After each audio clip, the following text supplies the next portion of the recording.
Tani e 2 ditë banorët e Seravës së Çajirit kanë mbetur pa rrymë. Nga revolta ata dolën dhe bllokuan rrugën, nga që defekti i rrjetit nuk po sanohet. Thonë se do të protestojnë çdo ditë në periudhën më të ngarkuar të ditës. Për 3 orë rresht po qëndron e bllokuar rruga më e frekuentuar e Shkupit, e njohur si rruga e plastikave. Kjo për arsye se banorët kanë dalur të protestojnë dhe thonë se nuk do heqin dorë derisa të rregullojnë problemin me energjinë elektrike që sipas tyre tani e 48 orë janë pa rrymë dhe janë detyruar të evakuojnë pleqë dhe fëmijët nga shtëpitë e tyre. Qindra banorë që kanë bllokuar rrugën thonë se nuk kanë ndërmend të heqin dorë derisa të sanohet defekti. Ata shtojnë se defekti është i qëllimshëm për t'u ndalur rrymën në netët e ftohta dhe në prag të festave.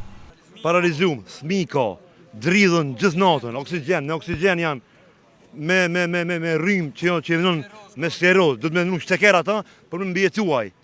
A kupton? Sa shtëpia parafërsisht s'kanë rrymë? 300. 500, Allah po di sa. Cilat lagje? Lagja Serov, Gazibab, plastikat, këto pagun nga 1200 euro. Që, vëlla dhe i pagun 1200, ku shkoj? Që, 1200 euro pagun rrim. A fëmijë shkollë shkojnë, s'kanë ku me lexua, në për terë me lexua. Turpa në shja, 21 shekull mos me pas truj. Sa banorë i ka çdo 300 shtëpi që i ka marrë? Po i ka 700-800 banora ka. Bile ma shumë, bile ma s'ka. 1000 banorë sigurisht ka 1000 ka. Nga e vënën thonë se defekti në lagjen Serav ka ndodhur që nga e djela dhe nuk dihet kur do të sanohet.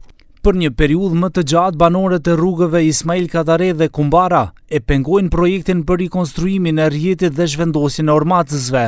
Ndaj ekipeve të kompanisë vazhdimisht drejtohen kërcënime verbale, me çka u pamundsohet tërësisht funksionimi. Nga e vënë shtojnë se për sa kohë që ekipet nuk kanë qasje për realizimin e projektit për rikonstruimin e rrjetit të tensionit të ulët, do të jetë e pamundur të sanohet defekti, të cilët sipas tyre do të vazhdojnë të shfaqen edhe në të ardhmen si pasojë mbi ngarkesës dhe kyçet ilegale. Sipas elektrodistributorit e VN Home, në këtë rajon humbjet të i kalojnë 70%, ndërsa pagesat janë rreth 60% të konsumit të energjisë elektrike.